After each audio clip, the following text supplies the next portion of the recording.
welcome back for another interview today, and this is my third. And who are we talking to today?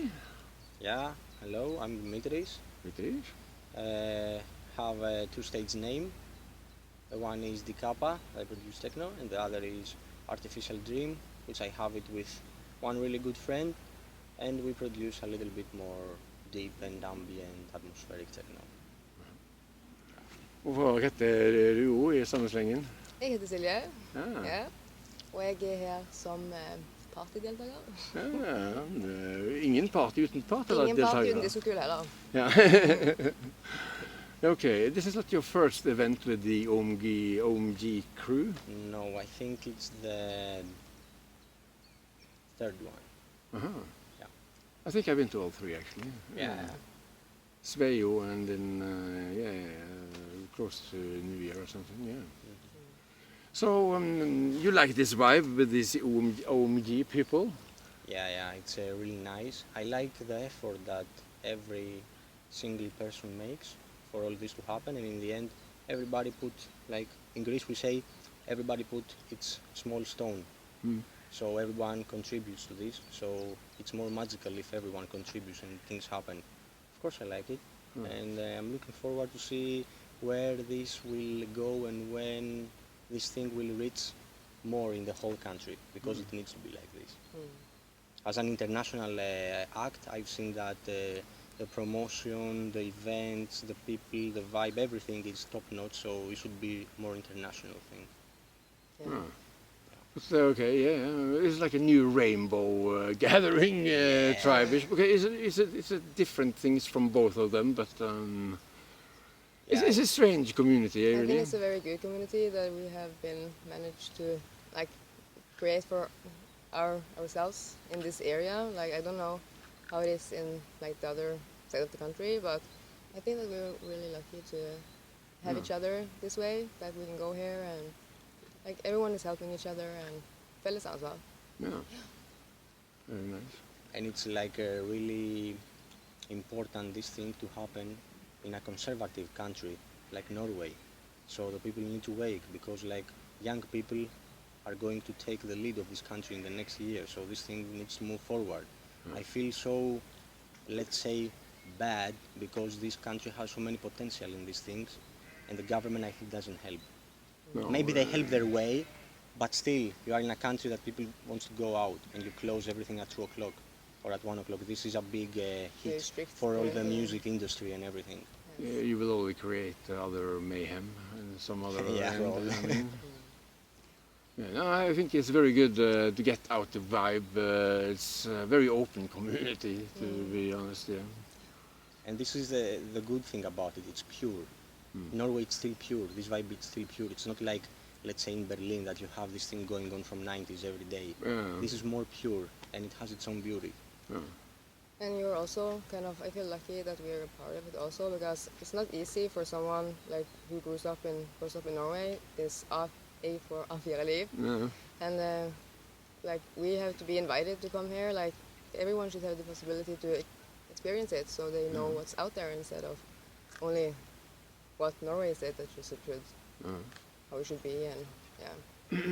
I think the vibe was brought from Ozora-Festival. There were some partygoers, and then suddenly more of the people went to Ozora, and then I think there was 75 persons from this town in Ozora, probably the highest number of population compared to how many people there lives at least. So after that, OMG really boosted. But it's the same vibe that it is from Ozora, what I mean. There's also more like volunteers working, and together we can create more. And it's like a tribal gathering, I feel. This also affects like and the artistic side of the gathering, not only like the effort. So even the artists, when they feel like this more, let's say, earthy and tribal, it affects them on the art, on the music, on their life, maybe on everything. So this is like the ultimate connection with the unknown, in my opinion. That is what you seek, basically. Absolutely. To dare to go cross border. Unity is power. And all borders are usually in yourself, so this is the psychedelic helps you go through it. You know? Yes. Okay, with psychedelics, yeah. If you know what psychedelic means and the way you use it and the way you spread the love for it, then it's okay. But we also have the other side, the overuse of psychedelic, and everybody suddenly became psychedelic and hippie and whatever. But yeah, okay, they have the chance to do that. Yeah. Everyone has a chance to do that, but But you I- need to keep the foundation. Yeah, But I also think that absolutely. that's a part of everything The you drug start is with. not the foundation of this. It's Exactly. absolutely Exactly. right there. But psychedelic, you can do breathing exercises and get the psychedelic experience by that. You don't need to put on LSD. I mean, No. You don't need drugs. no, you don't need drugs. All drugs are inside you. Yeah, you are the drug. So you're originally from Greece? Yeah, I'm half Greek and half Albanian. One of my father basically is from Albania, my mother is from Greece, so I consider myself half.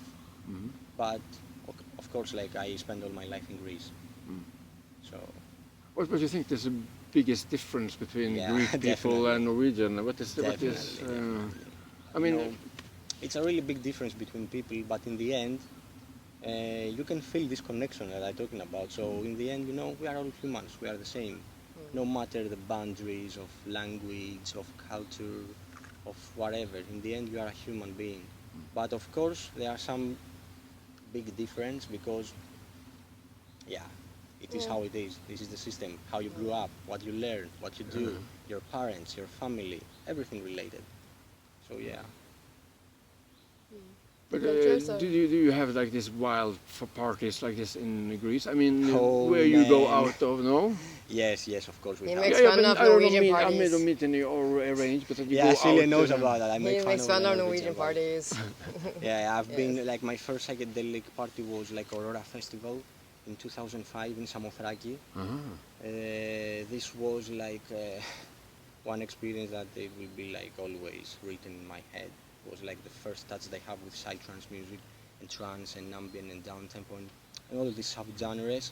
It was amazing, and the people and the vibe without phones, without anything. It was this for me was a vibe. Later, from that moment, like I became like a big fan. I was like a psytrance warrior, as I say to my friends for a couple of 6 years, like whatever that means. Going to festivals, going to parties, going to gatherings, play music. I also remember had like a project was named Sound Sense. Like I make maybe 3 albums of psytrance. So basically this was my school of learning how to produce music. Psytrance was the first music Learning model. that get Okay. me into the production. I really like you're doing very much exciting things with your sets. I mean, you have go into areas where I barely see anybody else go, and it's like sometimes the rhythm is not there, but you have to know because it should Feel have the been there, so I jazz. feel it anyway, right?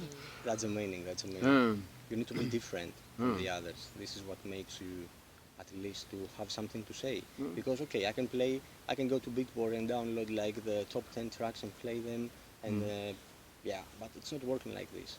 No, you need to create a trip as with psychedelics, and every trip has its ups and downs, But the thing is, you need to have this thing that we call like a continuously evolving thing. It's like nature, it's a cycle. You're born, you die, you make kids, you will die, they will die, they will make it's like kids. classical life. music. You can describe a classical work by way the river goes and then turns out to be a The big flow. fall, right? Yes, Yeah. the It's flow really of important for building an it. artist to have a flow. And especially with DJ sets, because there are many DJs nowadays, everyone can play music.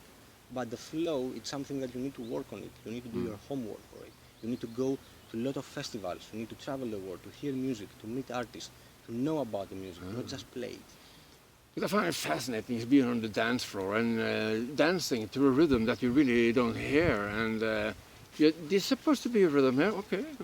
But yes, it's there. It's like an imprint is there. I always tell to my friends when they ask me like how you change from psytrance, that is a music that it has like a flow, it's rhythmical, you need to be straight to dance all day night. How you change you went to a music that it's not so colorful, let's say.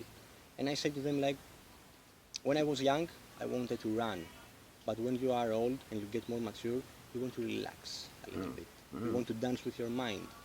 And basically, the music that I make now, deep techno, I believe that its roots are from psytrance, because the people that used to listen to psytrance and go to gatherings, to parties, they wanted to dance with their brain. Yeah. Close the eyes, go into the state.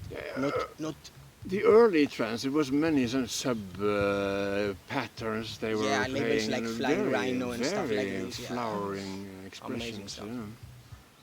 And I really like the old music. There's going to be, Røyksopp. Redaksjon, yeah. The one guy that's going to play today. Yeah, Bernard told me, and I said to him, what? Are you serious? This is That amazing, is a fucking you know? scoop. I'm going to try to get him into my studio. And, Lykke til. Ja, takk. Men ja.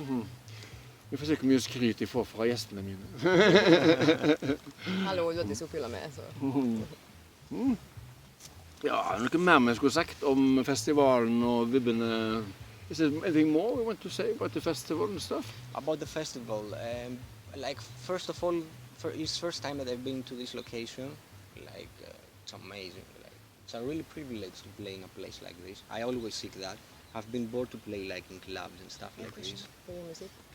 Like Because the music you make, how do you feel that your music, because your music fits very good to like forest, Yeah, deep it has. darkness. Like how would it like if you lived in Greece? How would your music be kind of, would it That's a evolve really good different? question. Like, Yeah, because the place you live affects you when you create something. How long have you been in Norway now?